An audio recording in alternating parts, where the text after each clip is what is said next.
Own channel.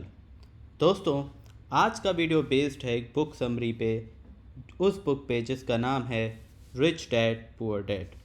जी हाँ, rich dad poor dad एक ऐसी बुक है रॉबर्ट कियोसाकी की जिसने फाइनेंस की दुनिया में एक बहुत ही महत्वपूर्ण रोल प्ले किया है। पर्सनल फाइनेंस अगर कोई भी व्यक्ति समझना चाहता है तो उसे ये बुक ज़रूर पढ़नी चाहिए।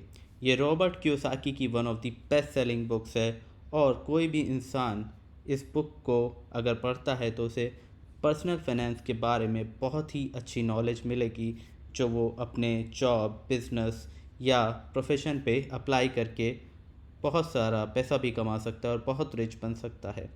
रिच डैड पुअर डैड बात करती है रॉबर्ट कियोसाकी और उनके दो डैड की, जिनमें से एक थे रिच डैड और एक थे पुअर डैड। जो रॉबर्ट कियोसाकी के रिच डैड थे वो असल में उनके फ्रेंड माइक के डैड थे, और जो उनके पुअर डैड थे वो असल में उनके खुद के डैड थे। इन दोनों डैड्स से रॉबर्ट कियोसाकी ने जीवन में अलग अलग शिक्षाएं ली और अलग अलग चीज़ों को सीखा। रिच डैड पुअर डैड बताती है कि कैसे इन दोनों ने ही रॉबर्ट कियोसाकी की फ़िलॉसफ़ी को इन्फ्लुएंस किया और उन्हें एक बेहतर इंसान और एक सफल इंसान बनने में मदद की। तो आइए शुरू करते हैं book summary rich dad poor dad. जैसा कि हमने अभी डिस्कस किया कि ये बुक रॉबर्ट कियोसाकी और उनके दो पिताओं के बारे में है।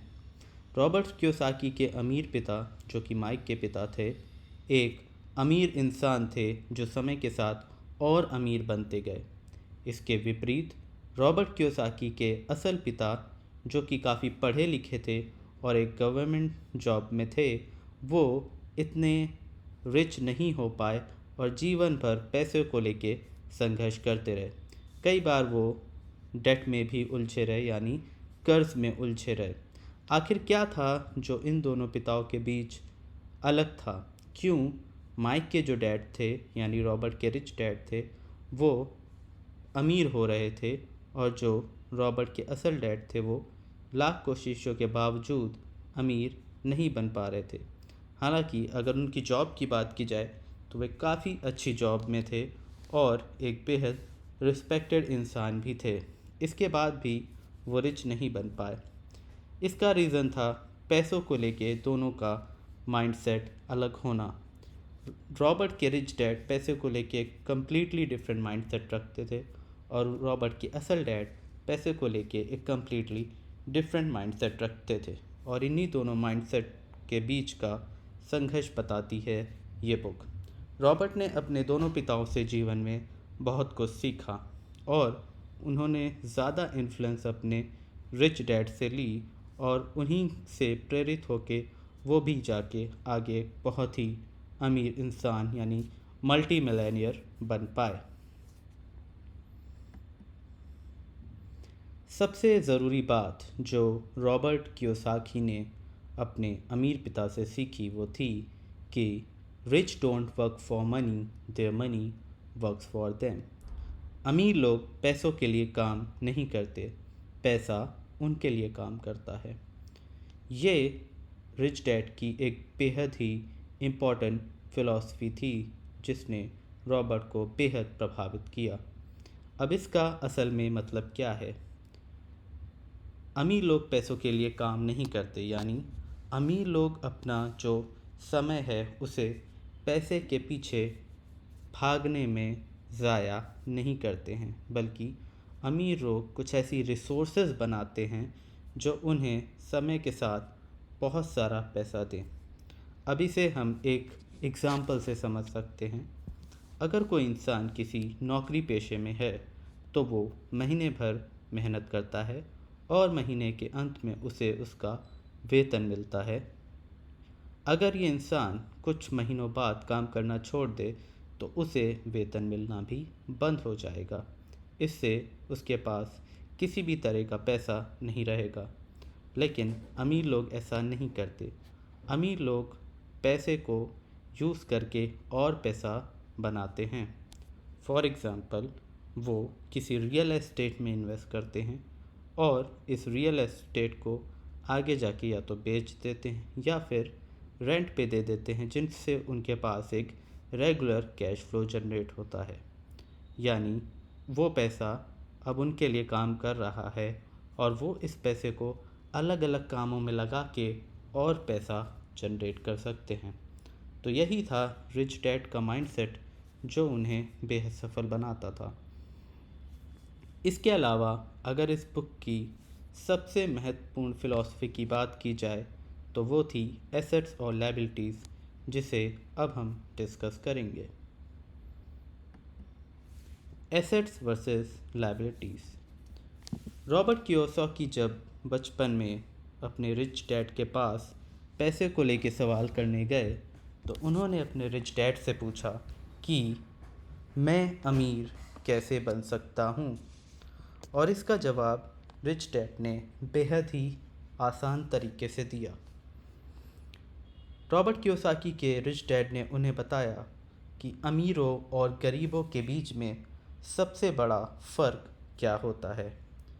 यही फ़र्क इस बुक का सबसे इम्पॉर्टेंट पार्ट है। अगर आप इस बुक को अच्छी तरह से समझना चाहते हैं तो सबसे इम्पॉर्टेंट लेसन आपके लिए यही होने वाला है जो रॉबर्ट के रिच डैड ने उन्हें अमीर और गरीब के बीच फ़र्क को लेके बताया।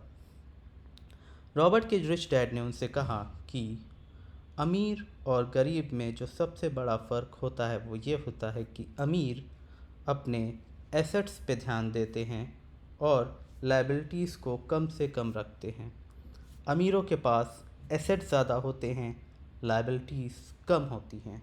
इसके विपरीत गरीबों के पास लायबिलिटीज़ ज़्यादा होती हैं और एसेट्स कम होते हैं। इसलिए कोई भी इंसान अगर गरीब से अमीर बनना चाहता है तो उसे सिर्फ एक काम करना है, और वो ये है कि उसे अपने एसेट्स को बढ़ाना है और लायबिलिटीज़ को कम करना है। इसके विपरीत यदि वो अपनी लायबिलिटीज़ को बढ़ा लेता है और उसके एसेट्स कम होते हैं तो वो गरीब हो जाएगा। यही अमीर और गरीब के बीच में सबसे बड़ा फ़र्क है और यही अमीर लोगों का सबसे बड़ा सीक्रेट है। जब रॉबर्ट के रिच डैड ने उनको ये बात बताई तो वो उनके जवाब से संतुष्ट नहीं दिखे। रॉबर्ट ने पूछा, क्या अमीर बनना इतना ही आसान है? रॉबर्ट के रिच डैड ने कहा, हाँ, अमीर बनना इतना ही आसान है। रॉबर्ट ने उनसे पूछा, अगर ऐसा है तो फिर हर कोई अमीर क्यों नहीं बन जाता? रॉबर्ट के रिच डैड ने जवाब दिया, ऐसा इसलिए है कि आसान चीज़ें लोगों को आसानी से समझ में नहीं आती। ज़्यादातर लोगों को लगता है कि अमीर बनना बहुत ही कठिन है और इसके पीछे कोई बेहद ही मुश्किल फॉर्मूला होगा और बहुत ज़्यादा कड़ी मेहनत होगी। ज़्यादातर लोग अपने जीवन में कभी भी फाइनेंशियल एजुकेशन प्राप्त नहीं कर पाते क्योंकि स्कूल्स उन्हें ये सब कभी नहीं सिखाते। स्कूल्स हमेशा ही लोगों को एक अच्छा एम्प्लॉय बनाने पे जोर देते हैं, जबकि वो कभी उन्हें यह नहीं बताते कि पैसा कैसे कमाया जाए।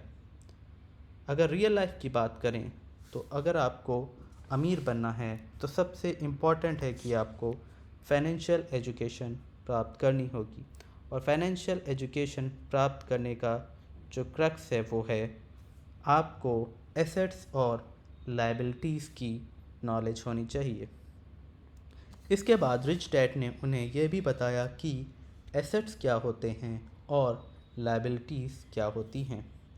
हर वो चीज़ जिसकी वजह से आपके अकाउंट में पैसा आ रहा है वो एसेट है, और हर वो चीज़ जिसकी वजह से आपके अकाउंट से पैसा जा रहा है वो एक लायबिलिटी है। फॉर एग्ज़ाम्पल, अगर आपके पास एक रियल एस्टेट है, यानी एक घर है जिसको आपने रेंट पे दिया है और उससे आपके अकाउंट में हर महीने कुछ रेंट आ रहा है, लेट्स से 10,000 रुपये, 15,000 रुपये, तो वो घर आपके लिए एसेट है। लेकिन अगर आपने किसी भी प्रॉपर्टी के लिए लोन लिया है और उस लोन की वजह से हर महीने आपके अकाउंट से पैसा जा रहा है, तो वो प्रॉपर्टी आपके लिए एक लायबिलिटी है। अमीर लोग हमेशा ये ध्यान देते हैं कि उनका कैश फ्लो किधर जा रहा है, अंदर की तरफ या बाहर की तरफ। अगर ज़्यादा कैश फ्लो बाहर की तरफ जा रहा है, इसका मतलब ये है कि आपकी लायबिलिटीज़ ज़्यादा हैं और आपके अमीर बनने के चांसेस बहुत कम है। इसके विपरीत अगर ज़्यादा कैश फ्लो अंदर की तरफ आ रहा है, तो इसका मतलब ये है कि आपके एसेट ज़्यादा हैं और आपके अमीर बनने का चांस बहुत ज़्यादा है। अमीर कुछ अलग नहीं करते, वे सिर्फ इतना ही ध्यान देते हैं कि वे अपने जीवन काल में ज़्यादा से ज़्यादा एसेट्स क्रिएट करें, जिसकी वजह से उनका जो पैसा है वो मल्टीप्लाई होता रहे। इसके विपरीत गरीब कहीं ना कहीं लायबिलिटीज़ में उलझते जाते हैं, जैसे कि होम लोन ईएमआई, फ़ोन की ईएमआई, अलग अलग इलेक्ट्रॉनिक्स आइटम्स की ईएमआई और अलग अलग बिल्स। गरीब लोग अच्छी सैलरी पाके भी कर्ज़ में उलझे रहते हैं और ईएमआईज़ के जाल में फंसे रहते हैं। अमीर ऐसा नहीं होने देते। अमीर ज़्यादा से ज़्यादा एसेट्स क्रिएट करते हैं और उन एसेट्स से जो पैसा आता है उससे वो चीज़ों को ख़रीदते भी हैं और एसेट्स के थ्रू वो अपने टैक्सेस भी बचाते हैं। अगर किसी भी इंसान को जीवन में अमीर बनना है तो ज़रूरी नहीं कि उसे बहुत ज़्यादा कड़ी मेहनत करने की ज़रूरत है।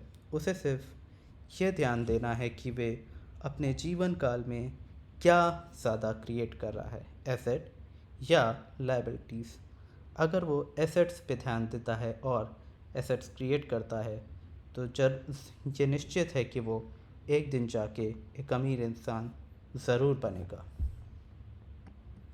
सो दोस्तों, ये थी आज की हमारी book summary of rich dad and poor dad. इस बुक में बहुत सारे इम्पॉर्टेंट लेसन्स हैं जो आपकी पर्सनल फाइनेंस ग्रोथ के लिए बहुत ज़्यादा हेल्पफुल हो सकते हैं। हमने आज इस समरी में उसके सबसे इम्पॉर्टेंट और सबसे क्रूशल एस्पेक्ट के बारे में बात की, जो था एसेट्स वर्सेस लायबिलिटीज़ का एस्पेक्ट। लेकिन अगर आपको पूरी तरह से इस बुक को समझना है तो हम रिकमेंड करेंगे कि आप इस बुक को ज़रूर पढ़ें और ज़रूर ख़रीदें। इस बुक का लिंक नीचे डिस्क्रिप्शन बॉक्स में दिया हुआ है, आप भी इस बुक को ख़रीद सकते हैं। अगर आज का वीडियो आपको पसंद आया है तो हमारे चैनल को सब्सक्राइब ज़रूर करें और इस वीडियो को लाइक करें। कमेंट सेक्शन में हमें लिख के बताएं कि हमारा वीडियो आपको कैसा लगा। Thank you. We'll see you again in the next video.